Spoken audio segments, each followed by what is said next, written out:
This is Nick Baisley from FilmSnobbery, and I'm here doing interviews for Dances with Films, their Sweet 16, and who am I here with? Eddy Salazar. I am the executive producer, actor, and writer of the INSOMNIAC.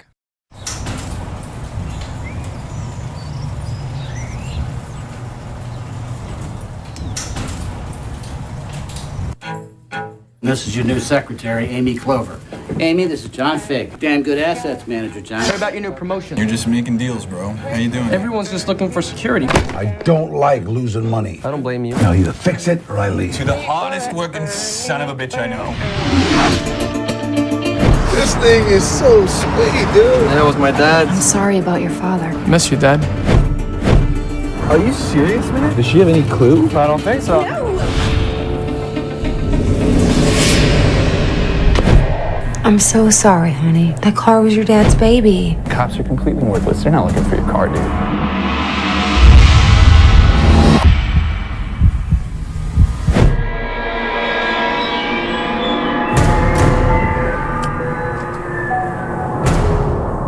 If this happened to me, I'd be losing my mind.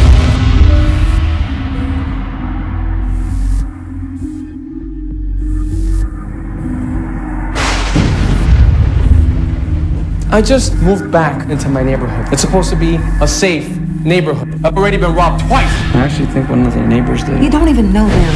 I mean, someone had to see something, right? You need sleep. Not until I find the person who robbed my house. Did you break into my house? John, I want you to see a doctor. nobody talks to me like that. What the hell is going on here?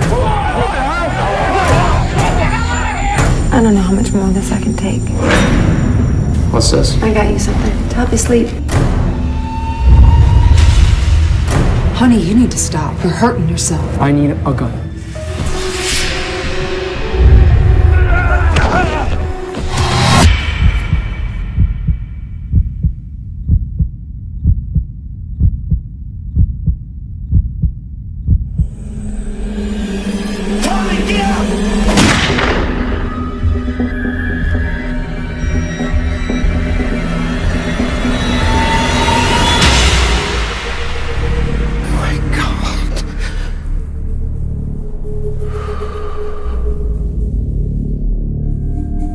Are you hiding something in there, Mr. Fig?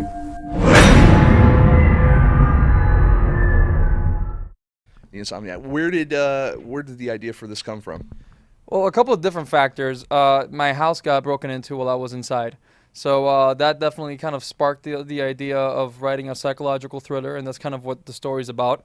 We ran face to face, the thief and I, and yeah, he ran out. I didn't catch him. We called the cops, and the whole event kind of led to writing this script, where my character John Fig, he has everything going for himself. He has a beautiful girlfriend he's about to propose to. He has a great job. He just got a promotion, and all of a sudden everything got taken away from him when his house got completely ransacked and robbed. His dog goes missing, and everything just kind of falls out of place for him, and he goes on this downward spiral. And from there, he develops insomnia. He thinks that everybody's out to get him. He's afraid that it's going to happen again, and he feels that he's going to catch the person who broke into his house. So from the insomnia, you develop the madness and the paranoia, and that kind of leads into his, fall from grace, the downward spiral. What made you feel that this would work as a film as opposed to, say, a novel or an essay of some sort, or why was film the medium you wanted to capture this idea with?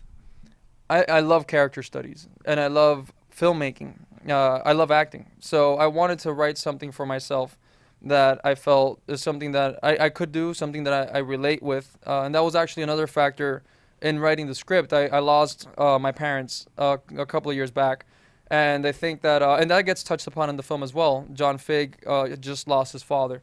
And that's something that, a lot of emotions happen. You feel sort of vulnerable and alone, and people don't quite understand you. They try to relate, but they don't quite know how to handle you in that specific time.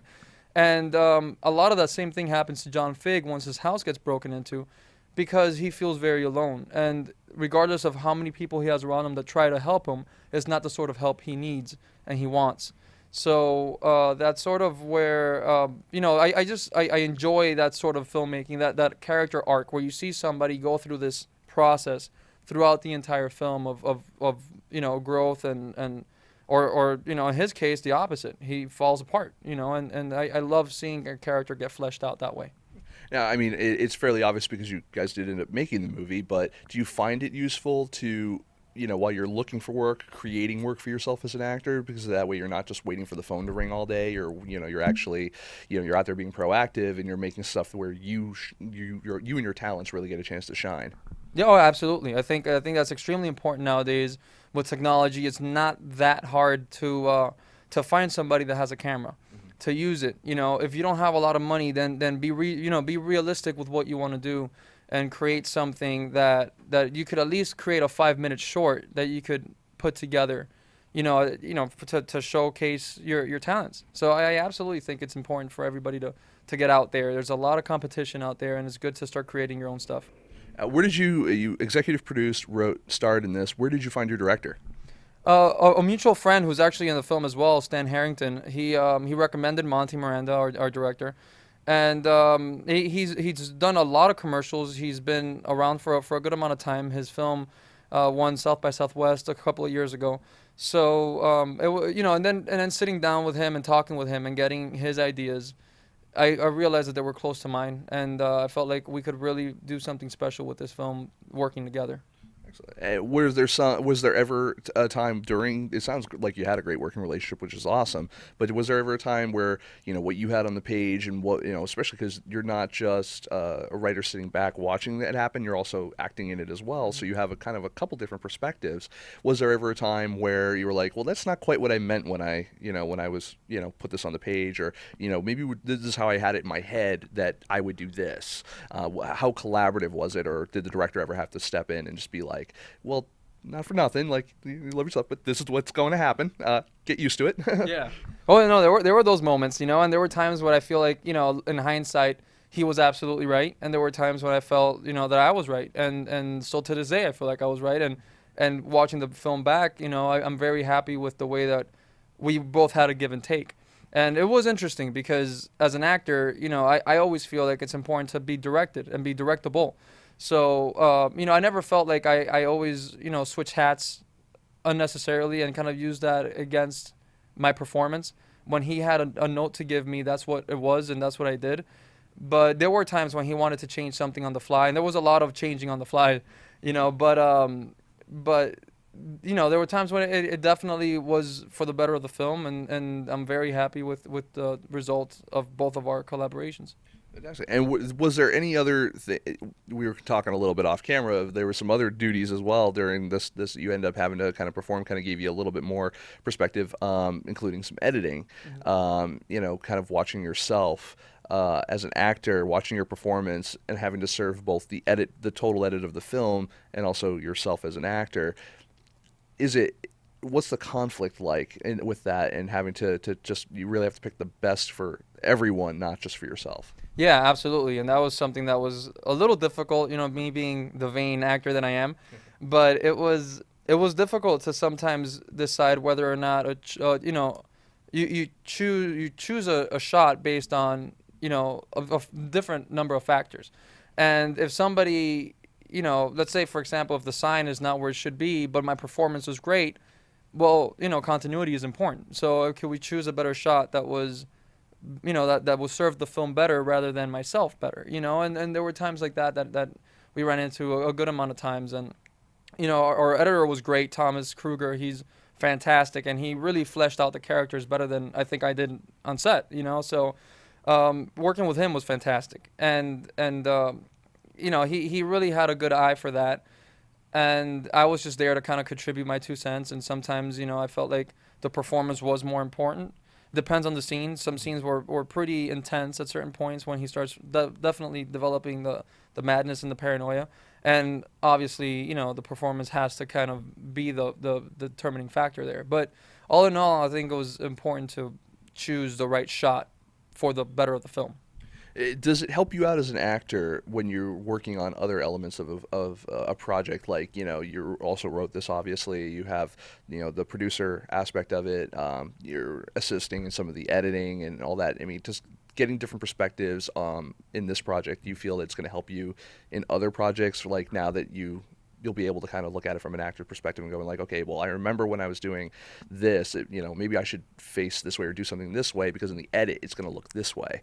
Does other things inform your acting? Oh, absolutely. I mean, you learn so much about filmmaking when you're actually there and working with the crew and working with the director in a little bit more intimate way than you would just as an actor day player that just walks in one day and does your stuff and go.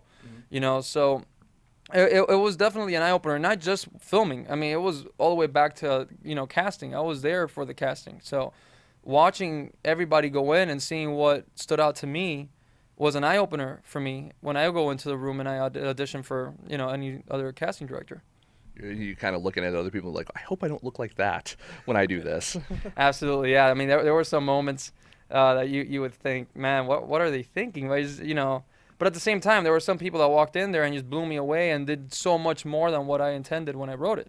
So, you get both sides. And you're like, we can't use them. You're way better than I am. So we're gonna cut that one off. I'm the star, son of a bitch. No, but this is also you're having your world premiere at Dances with Films. What informed your decision to say, like, I want to screen at Dances with Films for our world premiere as opposed to, say, Toronto or South by or something? I mean, obviously, it's the acceptance aspect, but, when you were applying and you applied for Dances with Films, like, what was your strategy? Well, I love the idea that it plays in the Chinese theater. To me, that is, as a kid, you may not know anything about filmmaking, but the Chinese theater. It has so much history. And I just, from a filmmaker standpoint, I feel like because it's in LA and it's in a very, just famous area and easy to get to, I feel like more buyers will be there, quite honestly, than let's say, Toronto is obviously another place where you could definitely get buyers too, but there's a lot of film festivals that are great, but because they're kind of far, a lot of buyers aren't going to show up. So I mean, that was an aspect of it. Me as a producer, filmmaker, trying to get my money back. That's kind of where that came from, and just the novelty of premiering at the Chinese theater. It's a great film festival. They're very big on independent films and staying independent, and I love that. I mean, that's exactly what we need. It's so hard to find a film festival nowadays that accept you for your actual film, not for who you know or if you have distribution already set up and all that stuff. Fantastic. Have you, have you had a good time so far at the festival? Have you been able to go see other people's work? Do you spend a lot of time networking with other filmmakers or actors and actresses or anything like that? People maybe you'll collaborate with in the future, or what is because you're looking at it from a couple different perspectives. Like you said, there's the buyer aspect, but then as an actor, you're always, I'm sure, looking out for other work, and so the networking part is big. I mean, what is your kind of overall strategy when you're at a festival like Dances with Films? Oh yeah, I mean network as much as you can. I have a pass because I'm the filmmaker, so I got a pass to go through the entire festival and go to the panels and all that stuff, and I take full advantage of it. I go to every film that I can, unless I can't, but I definitely try to support, because that's what I want them to do for me. Go in there and they don't know who I am, but at least support the film. There's great panels that they have every day basically, and you learn so much from them and all the experience that the panelists bring. Did you go to the actors panel today? I did. Yeah. You did? Yeah. Was it any good? It was a casting directors panel. It was fantastic. Yeah. Was there any big takeaway from it? Yeah, I mean, one thing is definitely do your own work, and get out there, and you cannot wait for anybody to do anything for you. You need to make work for yourself. Which you've already, you're like, done. Well, it feels good because at least you know that you're in the right direction. Yeah, it's validated by other people who are, in a position a little bit different than yours. Yeah, absolutely. Yeah. So, so as far as where is this film going next, and do you have any compulsion to start production on something else, or are you going to be working on anything else as an actor anytime soon? Well, I'm writing another script right now, totally different from the INSOMNIAC. It's a romantic drama, so sort of like The Notebook, with a lot of really good characters. So I'm excited about that. And I am also working on another film, a documentary that I'm very proud of. My family's from Venezuela, and it's a Venezuelan film. And I'm working with some really, really good filmmakers. So I'm excited about that as well. So that aspect, the producing side is going well. And the actor side, we'll see. We're getting out there. We're trying to get work. And, yeah, it's going well. What made you want to get into acting in the first place? I've always loved it. I was an only child, so I think that. Me too. I gotcha. There you go. Right. So it's I guess I just in my own little bubble of I was never bored. I don't know how you felt, but I was definitely never bored. I was always surrounded by good friends, and when I wasn't, I would create these worlds, and I would play with my toys and my Ninja Turtles at the time, and these were all things that were I was into, and Transformers. So. I guess that whole creative side came out at that point when I was just playing make believe. Same thing. I completely relate to that. And do you feel that not being brought up in L.A. or your family is from Venezuela? You said where were you brought up as well as Venezuela or no? Were you brought up here? In Miami. Miami. Oh, yeah. Fantastic. So still outside of L.A.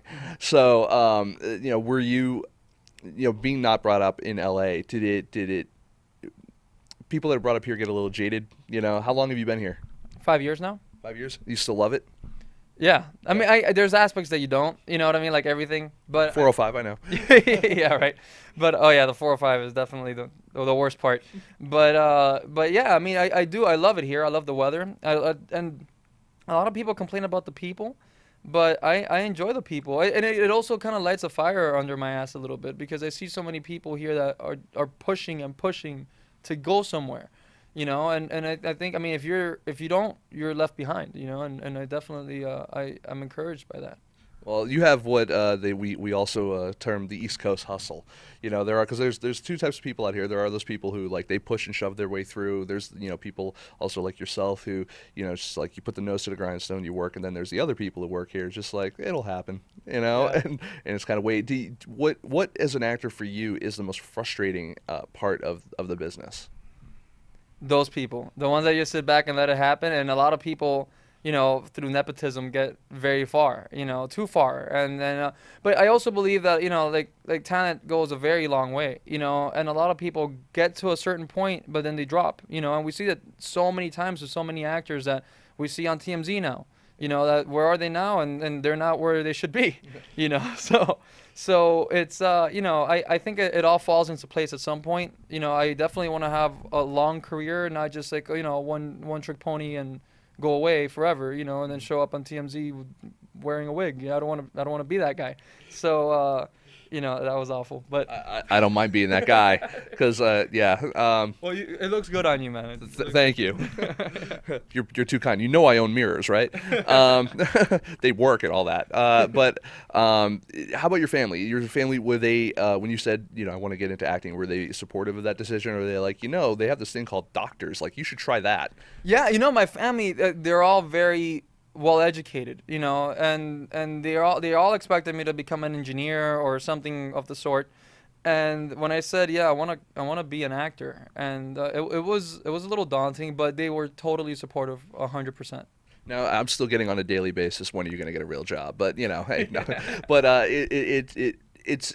it's an interesting industry because you could ostensibly sleep till 2 o'clock in the afternoon, and you could ostensibly go out drinking all night every night out here, and then but you miss out on the work, and you have to train yourself both as an actor, as a person, because you're almost kind of running your own business as an actor. You're running your own brand, you're running your own everything, and then when you have a movie like this, and then you have money on the line and stuff like that, you want to get the return on your investment.